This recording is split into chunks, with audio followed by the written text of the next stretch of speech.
உங்க மனசோட மாஸ்டரா நீங்க மாறணும்னு ஆசைப்படுறீங்களா? அதுக்குள்ள ஒளிஞ்சிருக்கிற அந்த எல்லையில்லாத சக்திய வெளிய கொண்டு வரணும்னு நினைக்கிறீங்களா? பாருங்க, இது ஏதோ ஆன்மீக கனவு மட்டும் இல்ல. இது ஒரு சயின்ஸ். ஆமா, சுவாமி விவேகானந்தர் நமக்கு கொடுத்த ராஜயோகம் நம்மளோட உள் உலகத்தை ஜெயிக்கிறதுக்கான ஒரு தெளிவான பிராக்டிக்கலான ஒரு வழிகாட்டி. வாங்க, இந்த அட்டகாசமான பயணத்தை நம்ம ஒண்ணா ஆரம்பிக்கலாம். இந்த ஒரு வரி இதுல எவ்ளோ பெரிய சக்தி இருக்குன்னு யோசிச்சு பாருங்களேன். இது வெறும் அழகான வார்த்தைகள் கிடையாதுங்க. இது ஒரு ஆழமான உண்மை. நமக்குள்ளேயே, ஆமா, உங்களுக்கும் எனக்கும் உள்ளேயே ஒரு தெய்வீக சக்தி தூங்கிட்டு இருக்கு. அந்த சக்திய எப்படி தட்டி எழுப்புறது, அதை எப்படி நம்ம வாழ்க்கையில வெளிப்படுத்துறது, அததான் இந்த ராஜயோகம் நமக்கு சொல்லித்தரப்போகுது. இந்த ஒரு புரட்சிகரமான சிந்தனைக்கு பின்னாடி இருக்கிறது யாருன்னு பார்த்தா அது சுவாமி விவேகானந்தர் தான். அவர் மதத்தை ஒரு குருட்டு நம்பிக்கையா பார்க்கவே இல்ல. அதுக்கு பதிலா நேரடியா அனுபவம் மூலமா அதை புரிஞ்சுக்க முயற்சி பண்ணாரு. சொல்லப்போனா அவர் நமக்கு கொடுத்தது வெறும் தத்துவம் அல்ல, நம்ம ஒவ்வொருத்தரும் டெஸ்ட் பண்ணி பார்க்கக்கூடிய ஒரு சயின்ஸ். சரி, வாங்க இப்போ ராஜயோகத்தோட முக்கியமான பகுதிக்குள்ள போலாம். அதாவது நம்ம எல்லாருக்குள்ளேயும் இருக்கிற அந்த தெய்வீக சக்தி. அந்த சக்தியை எப்படி கண்டுபிடிக்கிறது, அதை எப்படி நம்ம கட்டுப்பாட்டுக்குள்ள கொண்டு வந்து வெளிப்படுத்துறது, இத பத்தி தான் இப்ப பார்க்க போறோம். விவேகானந்தர் என்ன சொல்றாருன்னா, மதத்தோட உண்மையான நோக்கமே நமக்குள்ள இருக்கிற அந்த தெய்வீகத்தை வெளிப்படுத்துறது தான். இது சும்மா கோயில போய் வேண்டிக்கிட்ட மட்டும் நடக்காது. நம்மளோட உள் உலகம், அதாவது நம்ம எண்ணங்கள், உணர்ச்சிகள், அப்புறம் நம்ம வெளி உலகம், அதாவது நம்மளோட செயல்கள், இத ரெண்டையும் நம்ம கண்ட்ரோல்குள்ள கொண்டு வர்றது மூலமா தான் இதை நம்மால சாதிக்க முடியும்.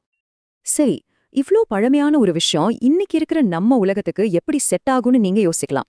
நம்ம டெய்லி சந்திக்கிற ஸ்ட்ரெஸ், டென்ஷன், கவனம் சிதறது, இந்த மாதிரி பிரச்சனைகளுக்கெல்லாம் ராஜயோகம் எப்படி ஒரு சொல்யூஷன் கொடுக்குதுன்னு இப்ப பார்க்கலாம் வாங்க.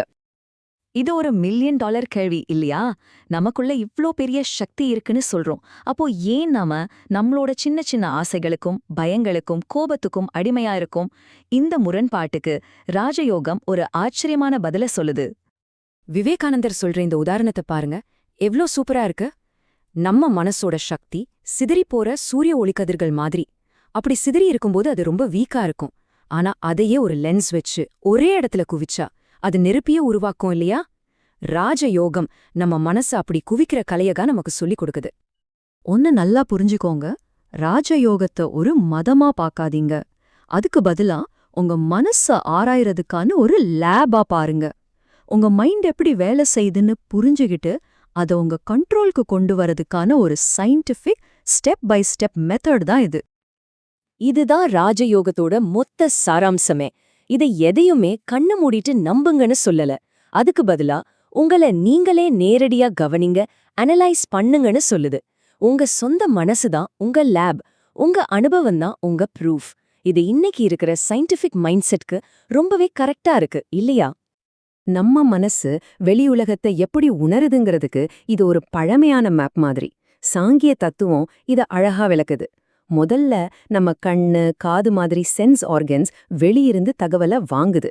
அப்புறம் மனசு அதை ஒரு படமா மாத்துது. அதுக்கப்புறம் நம்ம புத்தி இது நல்லதா கெட்டதான் முடிவு பண்ணுது. கடைசியா இது எல்லாத்துக்கும் சாட்சியா இருக்கிற நம்ம உண்மையான ஆன்மா, அதாவது புருஷன், அது உணருது. இது எல்லாமே ஒரு ஆட்டோமேட்டிக் ஆர்கனைஸ் ப்ராசஸ். இப்போ இந்த முழு பிரபஞ்சத்தோட 2 அடிப்படை விஷயங்களை பத்தி பார்க்கலாம். ஆகாசம் மற்றும் பிராணன். ஆகாசம்ங்கிறது இந்த யூனிவர்ஸோட மூலப்பொருள். பிராணன்கிறது அதை இயக்குற உயிர் சக்தி. ராஜயோகம் என்ன சொல்லுதுன்னா, இந்த ரெண்டையும் நாம கண்ட்ரோல் பண்ணிட்டா நாம இந்த பிரபஞ்சத்தையே கண்ட்ரோல் பண்ண முடியும். இன்னும் சிம்பிளா சொல்லணும்னா, ஆகாசங்கிறது இந்த யூனிவர்ஸோட கிளிமண் மாதிரி. பிராணன்கிறது அதை வச்சு விதவிதமா பானை செய்யற குயவனோட கை மாதிரி. இங்கதான் ஒரு ஆச்சரியமான விஷயம் இருக்கு. நம்மளோட மூச்சை கட்டுப்படுத்துறது மூலமா இந்த பிரபஞ்ச சக்தியான பிராணனை நம்ம கண்ட்ரோல் பண்ணலாமா? பிராணனை கண்ட்ரோல் பண்ணிட்டா நம்ம எண்ணங்கள், உணர்ச்சிகள், ஏன் நம்ம விதிய கூட நம்மளால மாத்த முடியும். கேக்குறதுக்கு ரொம்ப பெருசா இருக்குல்ல? இந்த சிக்கலான ஐடியாவை ரொம்ப சிம்பிளா புரிய வைக்க விவேகானந்தர் ஒரு சூப்பரான கதைய சொல்றாரு. ஒரு உயரமான கோபுரத்துல சிறை வைக்கப்பட்ட ஒரு மந்திரி எப்படி தப்பிச்சாருங்கிற கதை இது. இந்த கதையோட அர்த்தம் ரொம்ப ஆழமானது. அந்த மந்திரி முதல்ல ஒரு வண்டோட கால்ல மெல்லிய பட்டு நூலை கட்டி மேல அனுப்புனார். அந்த பட்டு நூல் மாதிரி தான் நம்மளோட மூச்சு.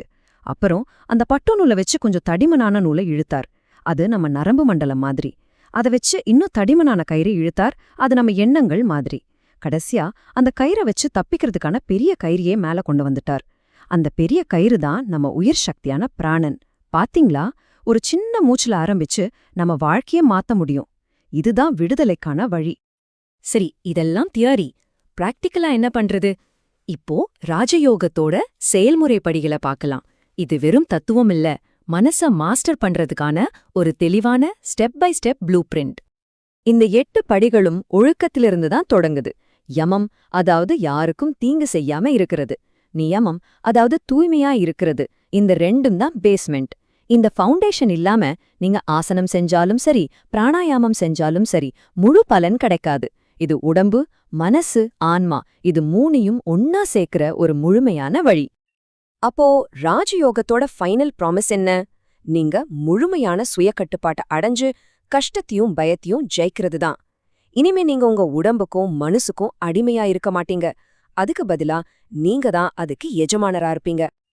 மறுபடியும் சொல்றேன், விவேகானந்தரோட அந்த சயின்டிஃபிக் அப்ரோச்ச பாருங்க. அவர் உங்கள நம்புங்கன்னு சொல்லல, நீங்களே டெஸ்ட் பண்ணி பாருங்கன்னு சொல்றாரு. ராஜயோகம் ஒரு மதம் கிடையாது, அது ஒரு எக்ஸ்பெரிமெண்ட். உங்க சொந்த அனுபவம் தான் இதுக்கு கடைசி ப்ரூஃபே. இந்த ஒரு கேள்வியோட இந்த விளக்கத்தை முடிச்சுக்கலாம். 4000 வருஷம் பழமையான இந்த தத்துவம் உங்க வாழ்க்கைக்கு எவ்ளோ முக்கியமானதுன்னு கொஞ்சம் யோசிச்சு பாருங்க. உங்களுக்குள்ள இருக்கிற அந்த பிரபஞ்சத்தை எக்ஸ்ப்ளோர் பண்ண நீங்க தயாரா?